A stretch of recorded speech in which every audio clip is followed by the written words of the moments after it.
नमस्कार साथियों, स्वागत है आपको न्यूज़ चैनल सक्सेस इंटू में। साथियों, बिग ब्रेकिंग लेकर क्या है, शिक्षकों के स्थानांतरण के मुद्दों पर जो भी आपके मन में प्रश्न बन रहा है उन सारे प्रश्नों का जवाब लेकर के आए हैं। क्या शिक्षा मंत्री, मुख्यमंत्री और सचिव को जो लगातार ज्ञापन सौंपे गए हैं उसका प्रभाव स्थानांतरण पर पड़ा है या नहीं पड़ा है?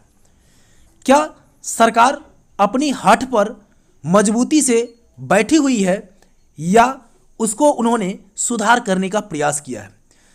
क्या शिक्षकों का, खास करके पुरुष शिक्षकों का ऐच्छिक स्थानांतरण हो पाएगा या म्यूचुअल ट्रांसफर के लिए ही उनको विकल्प ढूंढना पड़ेगा?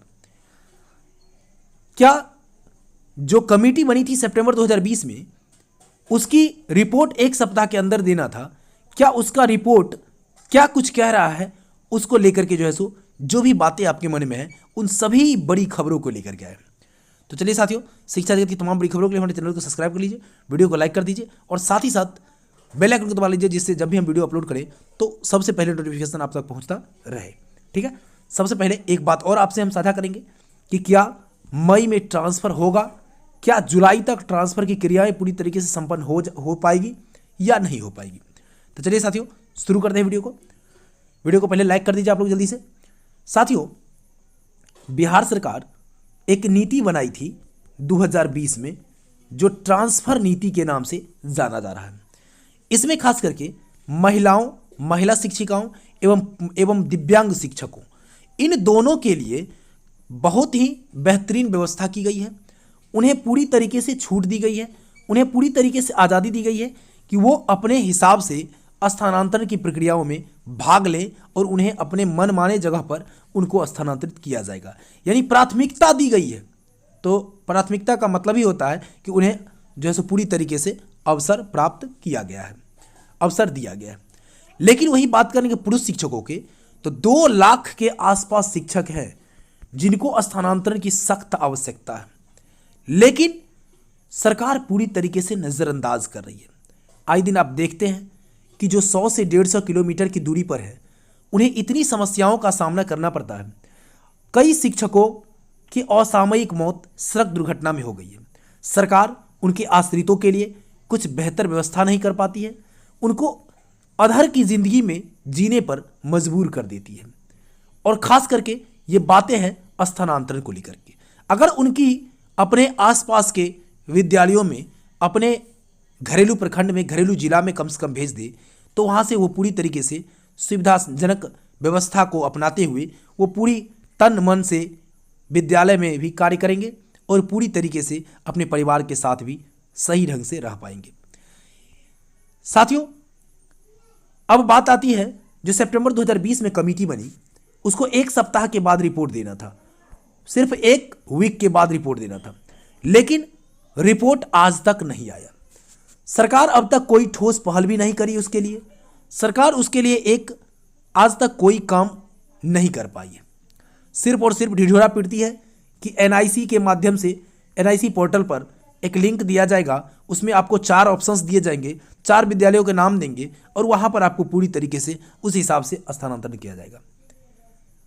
क्या कुछ कर पाती है सरकार, यह अभी देखना बाकी है। आपने देखा है कि म्यूचुअल ट्रांसफर, जो पुरुष शिक्षक हैं उनके लिए म्यूचुअल ट्रांसफर की व्यवस्था है, और म्यूचुअल ट्रांसफर में भी अंतर जिला, यानी वो एक जिले से दूसरे जिले नहीं जा सकते अभी तक के नियम के अनुकूल। तो कहने का तात्पर्य ये हो जाता है कि उसमें भी एक कंडीशन और है कि आरक्षण की जो कोटि है उसकी बाध्यता को समाप्त नहीं किया गया। यानी यदि आप 6 to 8 में सामाजिक विज्ञान, सोशल साइंस पढ़ाते हैं और आपके जिले में, आप किसी एक जिले में दूसरे जिले आप जाना चाहते हैं, इस जिले में आप जहां जाना चाहते हैं वह साइंस का सीट खाली है, तो आप वहां बिल्कुल नहीं जा सकते। आप ढूंढिए कि सोशल साइंस वाले कहां है भाई, कहां किनको आना है। ये बहुत बड़ी समस्याएं हैं। अब ये समस्या समाप्त कैसे होगा? तो पूरी तरीके से खास करके पुरुष शिक्षकों को सरकार के द्वारा, शिक्षा विभाग के द्वारा नज़रअंदाज किया गया है। महिला शिक्षिकाओं को तो थोड़ी सी सुविधा प्रदान की गई है, लेकिन पुरुष शिक्षकों को पूरी तरीके से नज़रअंदाज कर दिया गया। अब इसके लिए करना क्या पड़ेगा?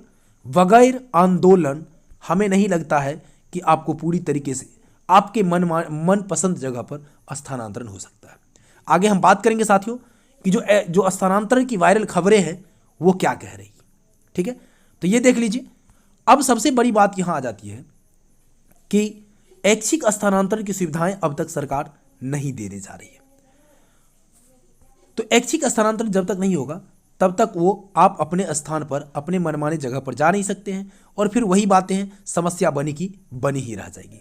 चलिए देखिए, एक जो न्यूज़ वायरल हो रहा है आज सभी जगहों पर, आपने देखा होगा कहीं, अगर आपने नहीं देखा होगा तो इसको देख लीजिए। बिहार नियोजित स्थानांतरण जो है नियोजित शिक्षक का स्थानांतरण तिथि।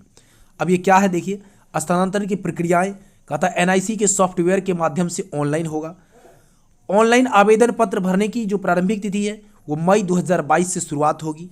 मई के यानी प्रथम वीक ये आश्वासन दिया जा रहा है कि मई के प्रथम सप्ताह में ये आपको आरंभ किया जाएगा आवेदन की ऑनलाइन की प्रक्रियाएं। दूसरी बात है कि स्थानांतरण मेधा सूची का प्रकाशन होगा ऑनलाइन के बाद जून 2022 में, यानी मई भर ऑनलाइन करिए, जून में आपको जो है सो मेधा सूची का प्रकाशन किया जाएगा। तीसरी अगली बात जो है, शिक्षक स्थानांतरण की अंतिम मेधा सूची का प्रकाशन जो है जून 2022 में ही किया जाएगा। लेकिन यही से देखिए विरोधाभास उत्पन्न होता है कि जो मेधा सूची का प्रकाशन है इसमें स्पष्ट होना चाहिए था कि प्रथम सप्ताह, द्वितीय सप्ताह ऐसा कुछ, या अंतिम सप्ताह ऐसा कुछ। ठीक है, पोस्टिंग की तिथि की बात हो रही है जुलाई 2022 से, जुलाई 2022 में। ये कहीं ना कहीं संशय उत्पन्न करता है। खैर अभी देखिए थोड़ा सा और आगे बढ़ लेते हैं, एक चीज़ और यहाँ से स्पष्ट हो लेते हैं। यहाँ पर यहाँ लिखा है कि मई के पहले सप्ताह से होगा ऑनलाइन आवेदन। बिहार नियोजित शिक्षक स्थानांतरण की प्रक्रियाएं मई 2022 के पहले सप्ताह से शुरू होगी। इसमें पहले सभी जिले के एनआईसी वेबसाइट पर शिक्षकों का ऑनलाइन अप्लाई लिया जाएगा। ऑनलाइन करने के बाद ऑनलाइन एप्लीकेशन में शिक्षकों को अपने स्थानांतरण के लिए 4 विकल्प चुनने होंगे। उन 4 विकल्प में किसी एक विकल्प को फाइनलाइज कर स्थानांतरण की को लेकर के लेटर जारी किया जाएगा। यानी 4 विकल्प, कोई बात नहीं है, 4 विकल्प भी सही। इस ट्रांसफर में महिला शिक्षक और दिव्यांग शिक्षकों को प्राथमिकता दी गई है और माना जाता है कि इन शिक्षकों के स्थानांतरण के बाद बाकी शिक्षकों का एप्लीकेशन लिया जाएगा। यानी सबसे पहले महिला शिक्षिका, उसके बाद दिव्यांग शिक्षक, जब इनके बाद सीट बचेंगे तब जाकर के पुरुषों की बारी होगी। अब ये क्या कुछ खबरें, ये जो है वायरल खबरें हैं, कहाँ तक सही है कहाँ तक गलत है ये आप लोग बताएं हमें कमेंट करके कि ये सही है अथवा गलत। जहाँ तक हमें मालूम है, जहाँ तक हमने जानकारी प्राप्त की है, तो वो लग रहा है कि ये कोई आधिकारिक रूप से अब तक घोषणा ऐसी नहीं की गई है, और जब तक आधिकारिक रूप से घोषणा नहीं की जाती है तब तक आपको थोड़ा सा इंतज़ार और करना पड़ेगा। अब स्थानांतरण की प्रक्रिया में कितना विलंब करती है सरकार, देखना है। ये सरकार को चाहिए था कि शिक्षक लंबे समय से, पिछले 2-2.5 वर्षों से, जब 2020 में ही नीतियाँ बन गई तो इनको जो है सो इस पर इम्प्लीमेंट इसको करना चाहिए था। सितंबर 2020 में जो कमेटी बनी वो भी अब तक रिपोर्ट नहीं दे पाई है, तो इस पर भी सरकार को संज्ञान लेना चाहिए था। आखिर कमेटी कर क्या रही है, कमेटी को किस काम के लिए लगाया गया था, उसे पेमेंट दिया जा रहा होगा, उसके ऊपर खर्चा किया जा रहा होगा, लेकिन पिछले जो 1 सप्ताह का काम था वो 2 वर्षों में आज तक पूरा नहीं हुआ। आखिर ऐसा क्यों, ये बहुत बड़ा सवाल है। तो चलिए साथियों, शिक्षा जगत की तमाम बड़ी खबरों के लिए हमारे चैनल को सब्सक्राइब कर लीजिए, वीडियो को लाइक कर दीजिए और साथ ही साथ बेल आइकन को दबा दीजिए, और आप थोड़ा सा सभी साथियों मित्रों के साथ शेयर करना नहीं भूलिएगा। वीडियो देखने के लिए बहुत बहुत धन्यवाद, बहुत बहुत धन्यवाद।